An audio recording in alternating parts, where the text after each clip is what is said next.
And welcome back to another daily devotion. I'm Pastor Roy here at Woodlawn Christian Church in Lake City, Iowa, and this devotion is for Thursday, April 13th of 2023.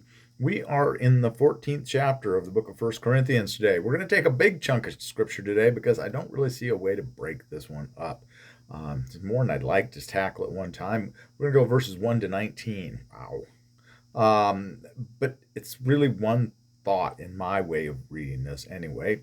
I know some different people have broken this up differently, but I just couldn't be comfortable breaking this up. So with that, we're going to jump right in.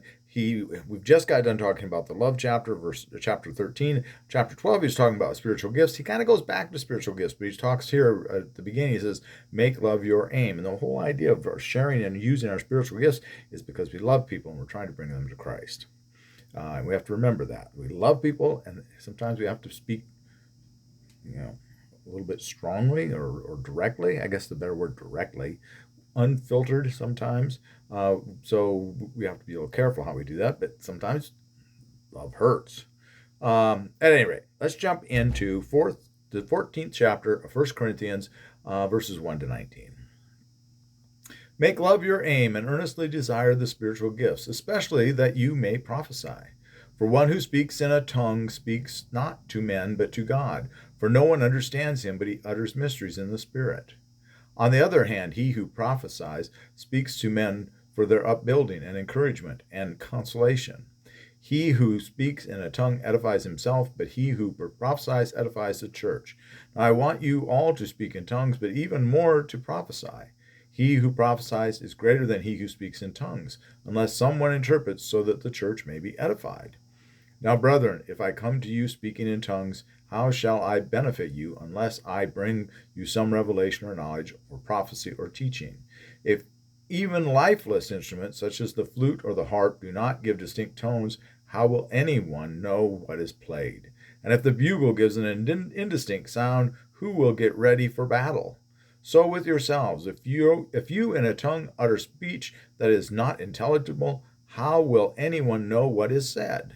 For you will be speaking into the air. There are doubtless many different languages in the world, and none is without meaning. But if I do not know the meaning of the language, I shall be a foreigner to the speaker, and the speaker a foreigner to me. So with yourselves, since you are eager for manifestations of the Spirit, strive to excel in building up the church. Therefore, he who speaks in a tongue should pray for the power to interpret. For if I pray in a tongue, my spirit prays, but my mind is unfruitful. What am I to do? I will pray with the spirit, and I will pray with the mind also. I will sing with the spirit, and I will sing with the mind also. Otherwise, if you bless with the spirit, how can anyone in the position of an outsider say the amen to your thanksgiving when he does not know what you are saying? For you may give thanks well enough, but the other man is not edified. I thank God that I speak in tongues more than you all. Nevertheless, in church, I would rather speak 5 words with my mind in order to instruct others than 10,000 words in a tongue. Okay, and the point there is that, and I've neither been to Pentecostal or charismatic type services. That's not my background. I've been to some of those churches, but never been to really. I don't really have a great working knowledge of either of those two ends of the spectrum, or those two types of churches, Christian churches. So I will plead the fifth on that. I don't know, just don't know. At any rate, I shouldn't say plead the fifth. That's not really the right use of that. Plead that I just don't have the background to speak to that. But at any rate, I digress. The point here is that, yes, speaking in tongues, and I have seen people speak in tongues, and we have people that speak in tongues here at Woodlawn.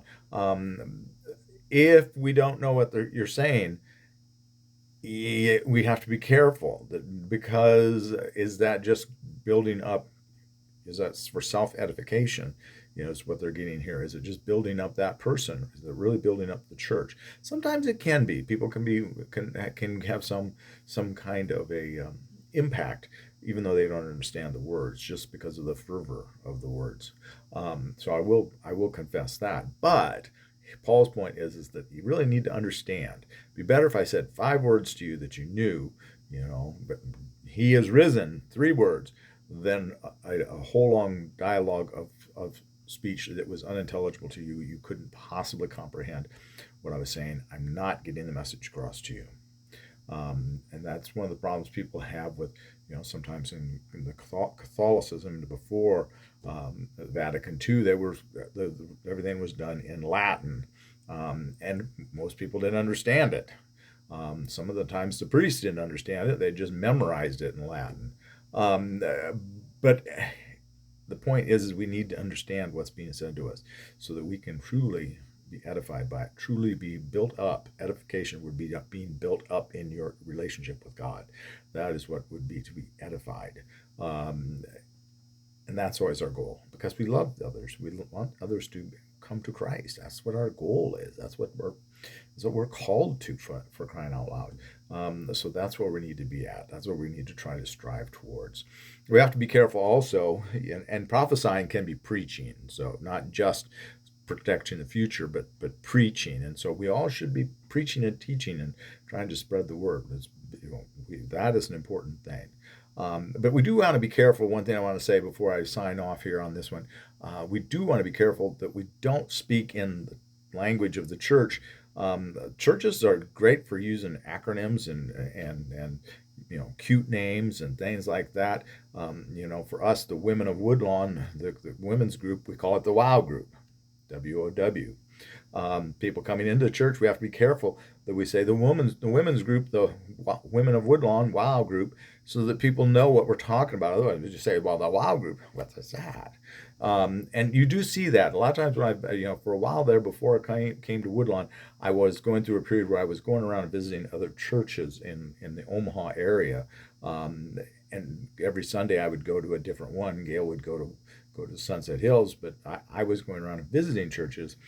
And a lot of times you're in churches and you have no idea what they're talking about. They're saying a whole bunch of stuff up there about this group, that group, the other thing, and they're talking in their own code language. And we've got to be careful that when somebody comes into the church to visit, we don't make them feel immediately like an outsider because we're talking in our in-house language. Corporations are bad for that too. They have their own kind of corporate lingo. And people come in and you go, what the dickens are you talking about? You don't know what that is. But we don't want to do that as a church. That's not loving.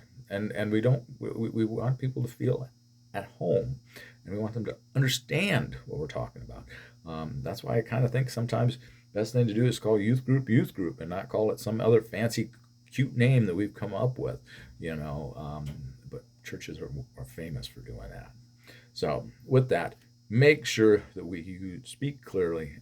Make sure that we don't try to edify ourselves, glorify ourselves. Rather, we should be trying to edify the church body, the greater church. All right. With that, I'm going to let you go. This one a little longer than I like, but it's a lot more scripture than I like to tackle at once too. So with that, I've got to go to youth group and teach the 5th and 6th grade boys. So with that, have a blessed day, and please be a blessing to someone today. Take care. We'll see you all tomorrow.